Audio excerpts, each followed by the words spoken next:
Cutie TLM and creation ఛానల్కు స్వాగతం. ఈ వీడియోలో మనం సాహస వీరుడు అనే ఒక జానపద కథను విందాం. పూర్వం ఒక గ్రామంలో సౌరి అనే యువకుడు అందగాడు, చురుకైనవాడు, సాహసవంతుడు. చిన్నతనంలోనే తల్లిదండ్రులను పోగొట్టుకున్న సౌరిని వాడి అవ్వ అల్లారముద్దుగా పెంచి పెద్ద చేసింది. సాహసవంతుడైన సౌరి సైనికుడిగా చేరి రాజ్యరక్షణ చేయాలని ఉవ్విళ్ళూరేవాడు. అయితే వాడి అవ్వ అందుకు ససేమిరా ఒప్పుకునేది కాదు. ఇలా కొద్ది కాలం గడిచిన తర్వాత వాళ్ళవ్వ చనిపోయింది. వాళ్ళవ్వ చనిపోగానే సైనికుడిగా చేరి రాజ్యరక్షణ చేయాలనేటువంటి తన జీవితకాంక్ష నెరవేర్చుకోవడానికి రాజధాని నగరానికి బయలుదేరాడు. దారిలో దట్టమైన అడవిని దాటవలసి వచ్చింది. అలా వెళ్ళేటప్పుడు సౌరి అడవిలో ప్రవేశించిన కాసేపటికే ఆగు, ఎత్తిన కాలు దించకు అన్న బొంగురు గొంతు వినిపించింది. పక్కనే ఉన్న దిబ్బ మీద ఒక కురూపు నిలబడి ఉన్నాడు. వాడే సౌరిని ఆగమన్నది. సౌరి ఎత్తిన కాలు ఎత్తినట్టే ఉంచి ఏదో అనబోతూ ఉంటే కురూపి అన్నాడు, ఏమని? సరిగ్గా నీ పాదం పడే చోట ఒక గండుచీమ ఉన్నది. అది ప్రాణభయంతో వేసిన పెద్ద కేక నా మనసును కలిసివేసింది అన్నాడు. సౌరి వంగి చూడగా నిజంగానే కురూపి చెప్పిన స్థానంలో ఒక గండుచీమ ఉన్నది. ఈ చీమ కేక నీకు వినవచ్చిందా? నమ్మశక్యంగా లేదే అన్నాడు సౌరి. చీమ పక్కగా నడిచి దిబ్బ ఎక్కుతూ, ఇందుకు కురూపి, నా పేరు ధ్వని, నేను ఎంత చిన్న శబ్దాన్నైనా సరే వినగలను అన్నాడు. సౌరి ఆశ్చర్యపోతూ, ఇంతటి అరుదైన శక్తి నీలో ఉంచుకొని అనామకుడిగా ఈ అరణ్యం మధ్యలో ఉన్నావెందుకు అని అడిగాడు. ధ్వని భారంగా నిట్టూర్చి, నా వికార రూపంతో నలుగురిలో ఉండి అవమానాలు సహించే కన్నా ఇలా ప్రశాంతంగా అరణ్యంలో బ్రతకడం మంచిదనిపించింది అన్నాడు. సౌరి ఆప్యాయంగా ధ్వని భుజం తట్టి, నువ్వు చేయని నేరానికి నువ్వే శిక్ష విధించుకుంటావా? నేను సైనికుడిగా చేరి దేశసేవ చేయాలని రాజధాని నగరానికి వెళుతున్నాను. మన దేశానికి నీ సేవలు కూడా ఎంతగానో ఉపయోగపడతాయి. నువ్వు కూడా నాతో పాటు రా అన్నాడు. ధ్వని సరేనని సౌరి వెంట బయలుదేరాడు. మిట్ట మధ్యాహ్నం వేళ వాళ్ళిద్దరూ నీళ్ల కోసం వెతుకుతూ ఉంటే, ఎండ తీవ్రంగా ఉన్నది, కాసేపు విశ్రాంతి తీసుకొని వెళ్ళండి అన్న మాటలు ఒక రాళ్ల గుట్ట మీద నుంచి వినవచ్చాయి. ఆ మాటలు అన్న వ్యక్తి ధ్వని కన్నా కురూపి. సౌరి, ధ్వని ఆ కురూపి తెచ్చి ఇచ్చిన మంచినీళ్లు తాగి దాహం తీర్చుకున్నారు. నువ్వు దుస్తుల చాటున నడుముకు బిగించుకున్న డబ్బు మూట ముడి ఒకటి ఊడింది, మరొకటి కూడా ఊడితే మూట కిందికి జారిపోగలదు, జాగ్రత్త అన్నాడు ఆ వికారి సౌరిని ఉద్దేశించి. అప్పుడు సౌరి డబ్బు మూటను బయటికి లాగి చూశాడు. ఆశ్చర్యం! వాడు చెప్పినట్టుగా ఒక ముడి ఊడి ఉన్నది. దుస్తుల చాటున ఉన్న డబ్బు మూట నీకెలా కనిపించింది అని సౌరి వాణ్ణి అడిగాడు. నా పేరు దృష్టి, గోడ కవతల ఉన్న వస్తువులు కూడా స్పష్టంగా చూడగలను అన్నాడు ఆ వికారి. ఈ జవాబుకు సౌరి చాలా ఆశ్చర్యం పడి, అలాగా, ఇంత అపురూపమైన విద్య దేశానికి ఉపయోగపడకపోవడం అన్యాయం. నువ్వు కూడా మాతో పాటు రాజధానికి బయలుదేరు అంటూ దృష్టిని కూడా తమతో పాటు బయలుదేరదీశాడు సౌరి. వాళ్ళు ముగ్గురు కొంచెం ముందుకు వెళ్ళగానే, ఆగండి, దగ్గరలోనే పులి వస్తున్న సవ్వడి వినవస్తున్నది అంటూ ధ్వని సౌరిని దృష్టి ఆపాడు. ఇంతలో పులి పొదల చాటు నుంచి గాండ్రుమంటూ వస్తూనే వాళ్ళ మీదికి దూకబోయింది. మరుక్షణం ఒక పెద్ద బండరాయి రివ్వుమంటూ వచ్చి పులి మీద పడింది.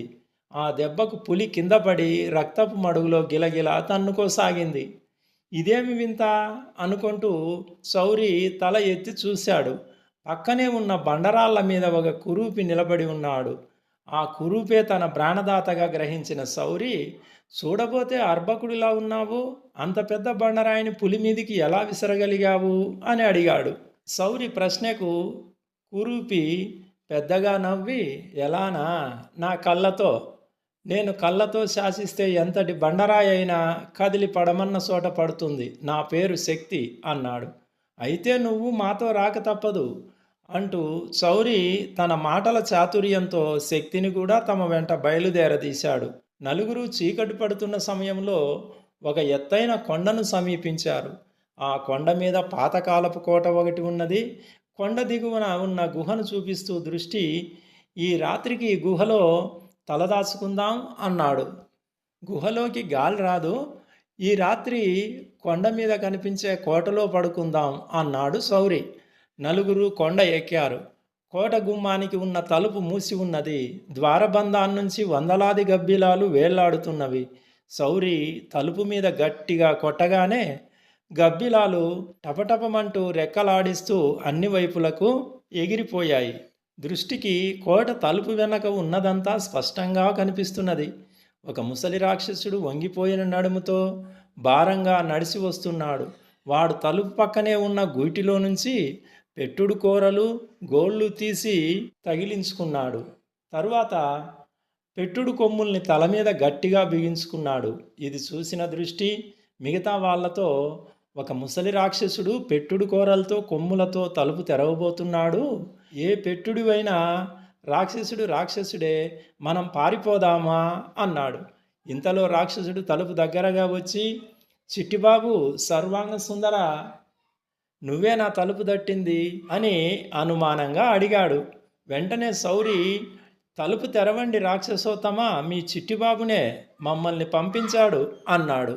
రాక్షసుడు ఆత్రంగా తలుపు తెరిచి, మా చిట్టిబాబు ఎక్కడున్నాడు, ఎప్పుడు వస్తున్నాడు, ఇంకా నా మీద కోపంగానే ఉన్నాడా అంటూ ప్రశ్నల వర్షం కురిపించాడు.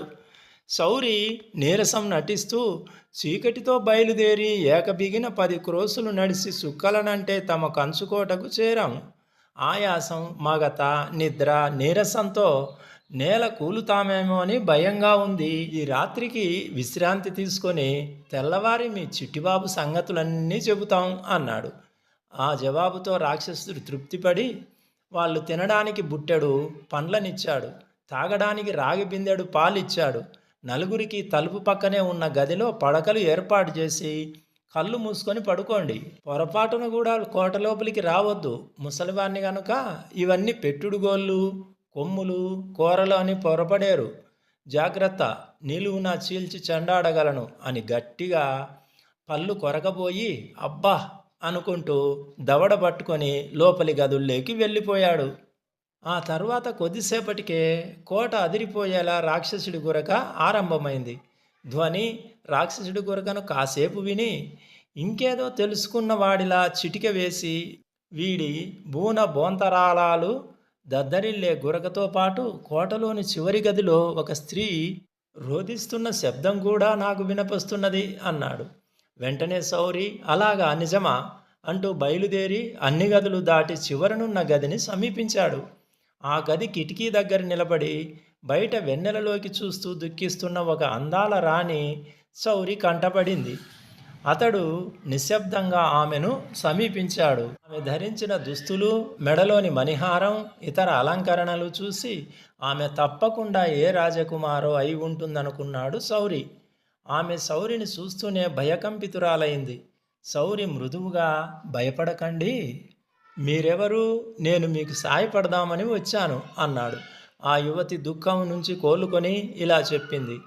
ఆమె ఆ రాజ్య యువరాణి, పేరు రాయన్స. 4 రోజుల క్రితం ఆమె తన చెలికత్తెలతో కొండ మీద దేవీ ఆలయానికి వెళ్ళినప్పుడు రాక్షసుడు బలవంతంగా ఆకాశ మార్గాన తెచ్చి కోటలో బంధించాడు. వాడి కుమారుడు సర్వాంగ సుందరుడు. రాజకుమారిని తప్ప మరెవరిని పెళ్లాడనని మంకుపట్టుబట్టి కూర్చున్నాడట. ముసలి రాక్షసుడికి రాకుమారిని కోడలుగా తెచ్చుకోవడం ఏమాత్రమూ ఇష్టం లేదు. తనకు ముప్పొద్దులా కమ్మటి మాంసం కూరలు వండి పెడుతూ కష్టం చేయగల రాక్షసి పిల్లనే కోడలుగా తెచ్చుకోవాలని వాడు ఆరాటపడుతున్నాడు. ఈ విషయంలో తండ్రి కొడుకుల మధ్య పెద్ద కలహం జరిగింది. సర్వాంగ సుందరుడు కోపంతో ఎటో వెళ్ళిపోయాడు. ఒక్కగానొక్క కొడుకు దూరం కావడంతో రాక్షసుడు విలవిలలాడిపోయి రాకుమారుని ఎత్తుకు వచ్చాడు. కోటకు తిరిగి రాగానే ఆమెతో పెళ్లి జరిపే ఆలోచనలో ఉన్నాడు ఈ రాక్షసుడు. శౌరి అంతా విని రాకుమారికి ధైర్యం చెప్పి, భయపడకండి, సూర్యోదయంతో పాటే మీకు ఈ రాక్షసుడి కోట నుంచి విముక్తి కలిగిస్తాను అని భరోసా ఇచ్చి ముగ్గురు కురూపుల దగ్గరకు వచ్చాడు. తూర్పు తెల్లనవుతూనే ముసలి రాక్షసుడు మైమరపు కొద్దీ వాడి గోళ్ళు, కోరలు, తల మీద కొమ్ములు లేకుండా ఆదుర్దాగా వాళ్ళ దగ్గరికి వచ్చి, నా కొడుకు ఎక్కడున్నాడు, మీతో ఏం చెప్పి పంపించాడు అని అడిగాడు. శౌరి రాక్షసుడికి వంగి నమస్కారం చేసి, ఆహా రాక్షసేంద్ర, కొడుకును గురించిన దుఃఖంతో రాత్రికి రాత్రే మీ వాడి అయిన గోళ్ళు, కొమ్ములు అదృశ్యమైనట్లున్నది. మీ పితృప్రేమ వేయున్నొక నోళ్ళ పొగడదగింది అన్నాడు. వెంటనే రాక్షసుడు తల తడిమి చూసుకొని అక్కడ కొమ్ములు లేకపోవడంతో బిక్క చచ్చిపోయి మరుక్షణం తెప్పరిల్లి కోపంగా, ఒరే ఈ నేలబారు కొండముచ్చు వెదవల్ని, నా కొడుకు మిత్రులు గనక ప్రాణాలతో వదులుతున్నాను, నా కొడుకు ఎక్కడ అంటూ హూంకరించబోయి పెద్దగా దగ్గసాగాడు. అప్పుడు శౌరి వాడితో, నువ్వు రాకుమారితో పెళ్లి జరిపిస్తావో లేదో ఆఖరిసారిగా కనుక్కురమ్మన్నాడు నీ కొడుకు. అలా కానప్పుడు సముద్రం మధ్యకి పోయి మునిగి చస్తానన్నాడు నీ కొడుకు అని చెప్పాడు శౌరి. అది వింటూనే రాక్షసుడు చెవులు మూసుకొని, అశుభాలు పలుకకు, రాకుమారుని తెచ్చి కోటలో దాచాను, నా కొడుకు సర్వాంగ సుందరుణ్ణి వెంటనే బయలుదేరి రమ్మను అన్నాడు. ఆహా, ఈ సంగతి తెలిస్తే రాత్రే నీ కొడుకు కోటలోకి వచ్చేవాడు, పాపం అతడికి కొండ కింది గుహలో రాత్రంతా కటికరాళ్ళ మీద పడుకునే బాధ తప్పేది అన్నాడు శౌరి.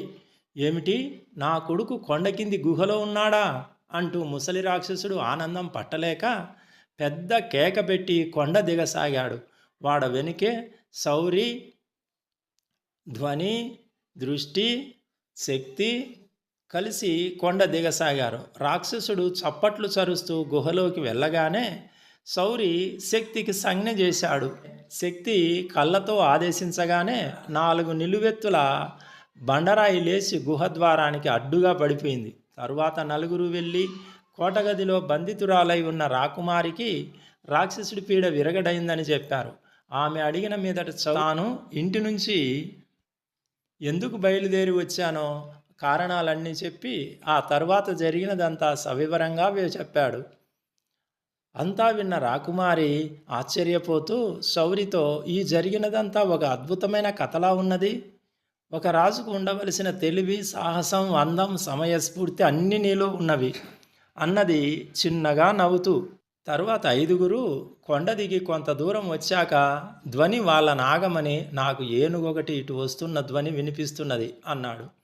ఆ మాట వింటూనే శక్తి, ఏనుగులంటే నాకు చెడ్డ భయం, ఒరే దృష్టి, అది ఎక్కడున్నదో చెప్పు, ఒక బండరాయిని పంపి దాని కుంభస్థలం బద్దలు కొడతాను అన్నాడు. దృష్టి ధ్వని చెప్పిన వైపుకు చూసి, ఆ వచ్చేది పెంపుడు ఏనుగు. దాని మీద ఉన్న చిన్న అంబారీలో ఎర్రటి తలపాగతో తెల్లటి బుర్రమీసాలతో ఒక ఆయన కూర్చొని ఉన్నాడు. పక్కన గుర్రాల మీద ఈటెలు పట్టుకున్న భటులు, వెనక డప్పులతో దండోరా వేసే మనుషులు అన్నాడు. వెంటనే రాకుమారి, అయితే ఆయన మహామంత్రి అభయవర్మ, ఆయనకు ఈ ప్రాంతాలకు రావలసిన అవసరం ఏమిటి అంటూ ఆశ్చర్యపోయింది. అప్పటి వరకు అంతా మౌనంగా చూస్తున్న శౌరి, రాకుమారి, ఇక నాకు సెలవు ఇప్పించండి, మీరు మీ మంత్రి గారిని కలుసుకొని నగరం చేరవచ్చు, నేను నా మిత్రుడు బయలుదేరి నగరానికి వెళతాం. అక్కడ నాకు రాజుగారి కొలువులో సైనికుడిగా ఉద్యోగం దొరక్కపోదు. ఆ తర్వాత మహాశక్తివంతులైన నా 3 మిత్రులు రాజధానిలో గౌరవప్రదంగా జీవించే ప్రయత్నం చేస్తాను అన్నాడు. శౌరి మాటలు విన్న రాకుమారి చిరుకోపంగా శౌరి కేసి చూసి అప్పుడే చెట్ల సాటు నుంచి బయటికి వస్తున్న ఏనుగు కేసి వడివడిగా నడిచిపోయింది.